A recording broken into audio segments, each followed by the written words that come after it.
Progress Software has urgently released patches for 6 security flaws in WhatsUp Gold, including 2 highly critical vulnerabilities actively being exploited. Also, there are 4 newly discovered Linux vulnerabilities that could enable attackers to take control of systems through remote commands initiated by unsuspecting users printing documents to their printers. And finally, Microsoft has overhauled its controversial Copilot Recall feature for Windows 11, incorporating stringent security measures like encryption through the Trusted Platform module and rate limiting to safeguard user data. The VP of Security at Microsoft also confirms that Recall will be an opt-in feature and can be easily removed through device settings. What do we think? Are we in?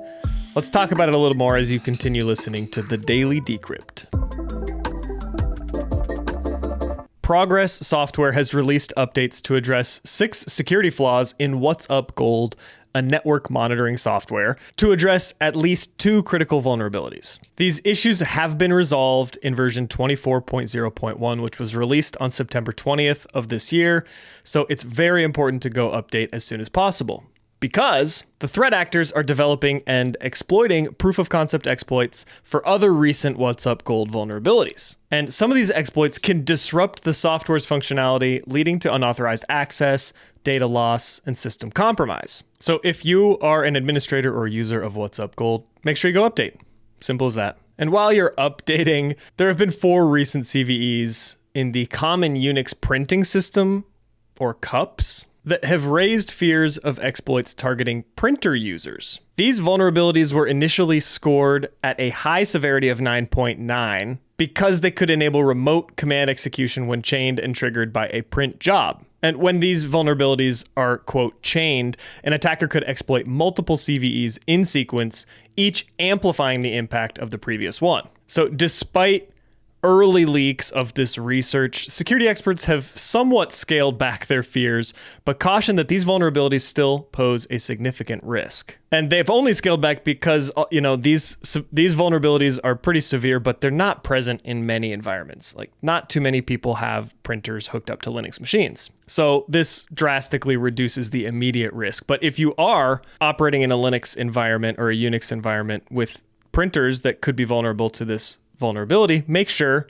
you keep listening. The good news is that Canonical released updates for the CUPS browsed, CUPS filters, libCUPS filters, and libppd packages for all Ubuntu LTS releases under standard support. And the security updates addresses issues with the first 3 vulnerabilities, while the specific issues related to the 4th are addressed by patches released for the other 3 CVEs, according to Canonical. So, long story short, continue to apply patches and updates as they become available. And in case you're unfamiliar with CUPS, or the Common Unix Printing System, like I was, it's basically just an open source printing system for Unix-like operating systems that allow a computer to act as a print server. And anytime there is a server that has vulnerabilities where a bunch of different machines are talking to it, talking back and forth, right? That can spread pretty quickly. We want to address it as soon as possible.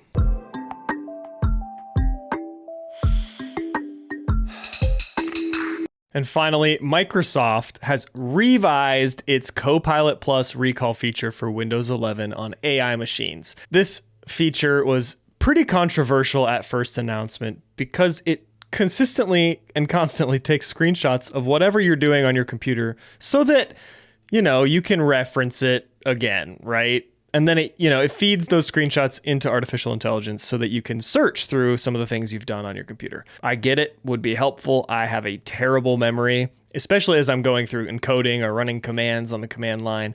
I'm just trying to get through it so fast. When something worked 2 hours ago, maybe I want to go back and see what I had done. Cool. But obviously there are a lot of issues with this. So because of the issues and the outcry from the cybersecurity and privacy industries, Microsoft is taking another look at this, and they've promised, according to the VP of Security at Microsoft, they're promising that this is an opt-in feature and can be easily disabled and removed from the computers. Additionally, accessing these screenshots that Recall takes will be protected by Windows Hello biometric authentication. And this all just makes me think, because these should be given.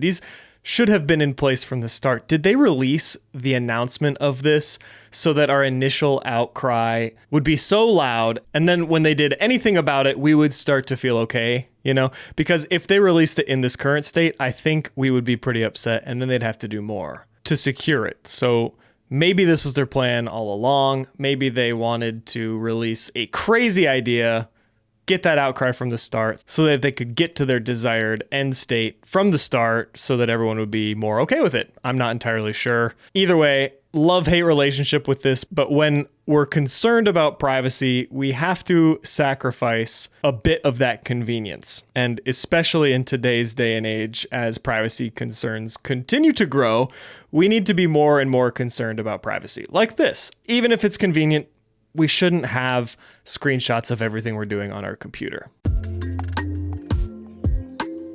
This has been the Daily Decrypt. If you found your key to unlocking the digital domain, show your support with a rating on Spotify or Apple Podcasts. It truly helps us stand at the frontier of cyber news. Don't forget to connect on Instagram or catch our episodes on YouTube. Until next time, keep your data safe and your curiosity alive.